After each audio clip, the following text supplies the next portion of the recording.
Welcome to today's Explainer. We're jumping right into a deep dive today.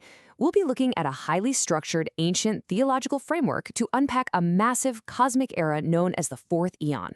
We're going to explore the exact timeline of existence and specifically what daily life, strict governance, and society actually look like inside this rigidly described Millennium kingdom. So here's our central question.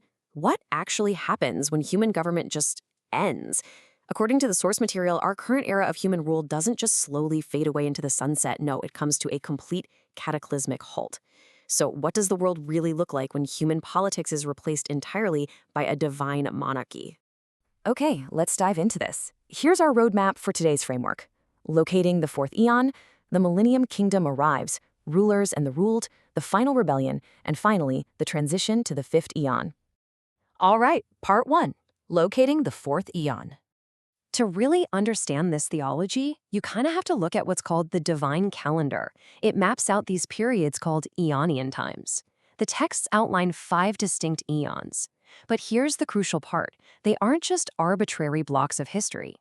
Each eon is separated by a massive earth-shattering event. We're talking about a cataclysmic judgment that fundamentally reshapes the entire world before the next era can even begin.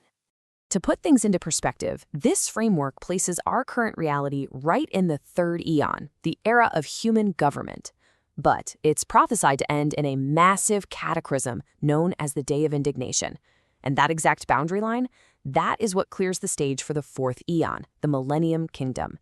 This next era operates under completely different physical and spiritual laws, right up until it hits its own boundary event, the Great White Throne Judgment. Moving into Section 2. The Millennium Kingdom arrives.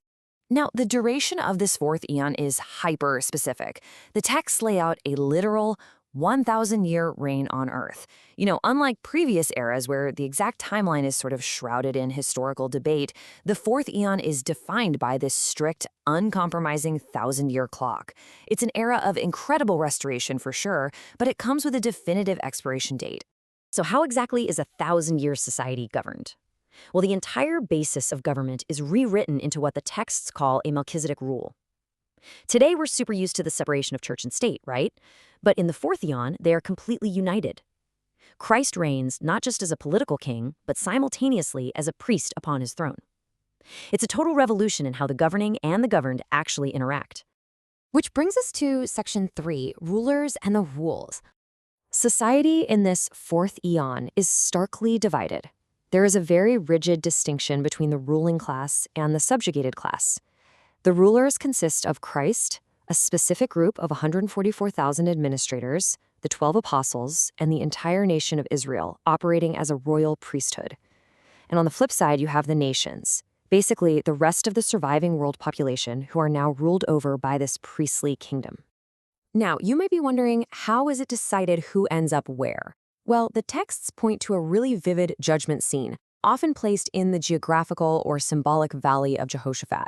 Nations are gathered up and severed from one another, literally like a shepherd separating sheep from goats. And the sole metric for this sorting, the nations are judged entirely based on their historical, political treatment of Israel. Now, what's really interesting about this setup is how meticulously the texts construct this ruling class. It's almost like a giant organizational chart. You have Christ as the supreme executive. Below him, the 12 apostles sit on 12 literal thrones. Then you have exactly 12 times 12,000, so 144,000 sealed administrators handling the massive day-to-day logistics of global governance. And finally, the entire nation of Israel is elevated as a royal priesthood, acting as mediators between God and the rest of the world. But what about everyone else? This is a crucial point to understand. While believing peoples from other nations, the Gentiles, are absolutely granted entrance into this era of peace, the hierarchy itself is totally fixed. The texts explicitly state that they remain entirely subservient to Israel's royal priesthood. So yes, it's a time of global peace, but it's a peace that's maintained by a very strict, uncompromising spiritual and political order. All right, Section 4, the final rebellion. So picture this. Just as that 1,000-year clock runs out, the framework dictates a massive event known as the eruption of Satan. After a millennium of literal perfect governance, the era is completely shattered by a sudden worldwide revolt led by Satan himself. The texts actually present this as a necessary phase. It's like a final boiling over of residual rebellion, right at the very boundary of the fourth eon. We can track this climax in 3 distinct steps. Step 1, the 1,000-year reign reaches its exact chronological end. Step 2, the irruption of Satan tests the nations one last time, sparking a catastrophic global revolt. And then step 3, this revolt is instantly suppressed, culminating in the Great White Throne Judgment. This is the ultimate clearing of the board that officially terminates the fourth eon for good. Finally, Section 5, Transition to the Fifth. Following this timeline, the chaotic end of the millennium directly paves the way for the dawn of a brand new creation. Once that absolute judgment is finished, the old earth and heavens are entirely done away with, and the fifth eon, which is the final eon in the entire framework, officially begins. The shift in dynamics here is absolutely profound. Think about it. In the fourth eon, we saw delegated dominion. Christ ruled as king, and Israel acted as mediating priests. But in the fifth eon, that delegated dominion totally vanishes. The priesthood disappears completely because, well, it's just no longer needed. The Son of God is supreme, and God himself once more dwells directly with mankind. That strict hierarchy we talked about just flattens out into perfect unity. Which leaves us with a pretty massive, lingering question. The texts state that at the very end of this fifth eon, at the ultimate consummation, the death state is entirely abolished, and God becomes, quote, all in all.